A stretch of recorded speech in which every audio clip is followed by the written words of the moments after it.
Hello friends, welcome to English Literature Club. Dear friends, I would like to share with you all that today we would be continuing our series further on the history of English criticism, and under this very series I would be talking on Philip Sidney. Well, beginning with an introduction, a brief introduction to the history of English criticism, an introduction to the Renaissance period, an era of change, and the great literature came out with so many excellent writers. One of them was Sir Philip Sidney. The first English critic of the Renaissance was Sir Philip Sidney. Renaissance was the first literary age of English and the great literature came out. Definitely, in the medieval times, there was one significant poet, Geoffrey Chaucer. He is known for his famous work, The Contemporary Tales. Renaissance means revival, the revival of ancient Greek and Roman learning, which was secular. Religion was dominating power, and nothing else but religion. It was only during the Renaissance the poets got a sense of liberation, freedom. They wrote whatever they wanted. The Defense of Poesy, an apology for poetry under two titles by Sir Philip Sidney, is a long essay that comes as an answer to Stephen Gossen's objection school of abuse, where he in Puritan attacks the poet in his poetry. It was written between 1579 to 1583 and took posthumously publication in 1595. Sidney primarily stated that poetry has an indispensable place in the society, as it is a reflection of history and philosophy. In his reply to his charges, his nasty comments, Philip Sidney wrote a book, An Apology for Poetry. In fact, disappeared in two editions and under two different titles. One was An Apology for Poetry and other was The Defense of Poesy.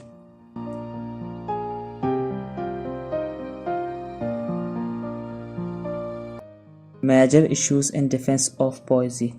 An English satirist, critic, Stephen Gossen belongs to the 16th century. He justified his attack on poetry and mentioned in his book The School of Abuse. These four accusations against poetry are mentioned in Gossen's book, The School of Abuse. Number 1. Poetry is useless. It is the waste of time. Number 2. Poetry is the mother of lies. Number 3. Poetry has a corrupting influence, or it is a nurse of abuse. Number 4. Plato had two banished poets from ideal city. Now then, Sir Philip Sidney defended his poetry, and he answers the four objections in his book. The first accusation raised by Stephen Gossen is, poetry is useless, it is the waste of time. Sir Philip Sidney, in his answer to the first accusation, is, poetry is not something to waste our time. It gives us virtue. He already answers this in the previous sections where he makes the comparison. This is considered an answer for this accusation. Poetry is deeper and more accessible. It is in the middle between philosophy and history. He adds ideas to history and facts to philosophy. As far as the second accusation is concerned, Stephen Gossen said that poetry is the mother of lies.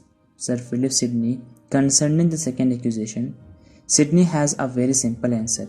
The poet cannot be a liar because he does not pretend to say facts. He does not say he gives real stories. He does not pretend to say truth in the first place.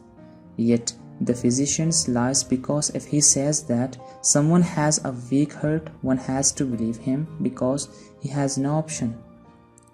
On the other hand, believing poetry is optional because the poet does not force anyone to believe him. Regarding to the third accusation that poetry is immoral, Sidney says that poetry is like any other discipline. Some people use it in a bad way and others in a good way. This defense is a different strategy. He admits the point and says that some parts of literature are immoral and some are not. Similarly, we have an immoral philosopher and we have an immoral poet as well.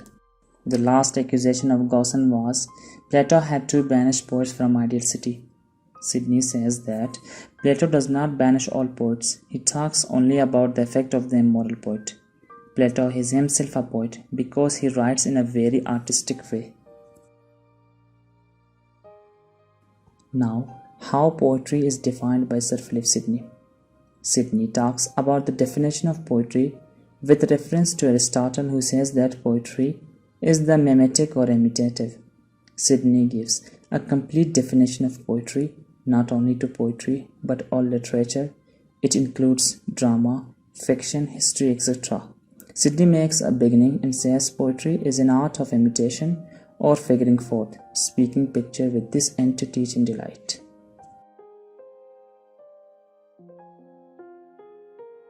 Sidney talks about the poetry's nature and function. Sidney uses the word prophet for poets, as Romans use the same word for both the poet and the prophet. The word used for the poet in Latin means prophet, which shows his importance.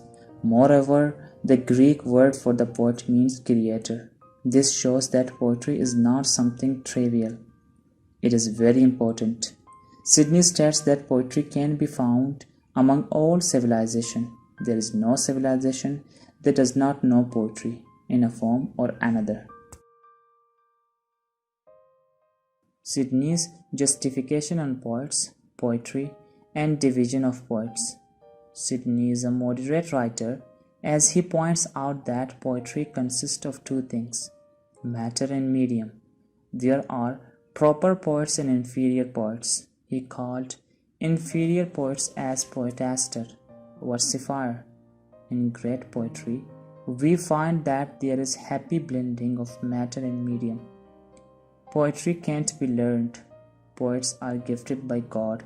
He gives flattering origin to poets, that poets belong to God, fairy angels. Sidney is against of two types of poetries. One is fake poetries, other is danger inherent to the opposition of poetry.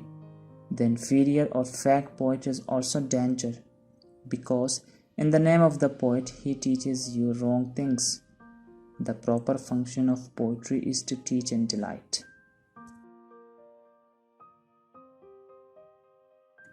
Sidney's justification on drama. Sidney was against mixing form of drama, which are unmindful of the tradition. The ancient classics' roles involved in the construction of tragedy and comedy. As a result, they are writing neither tragedies nor comedies. He is also against the drama violating the classical rules.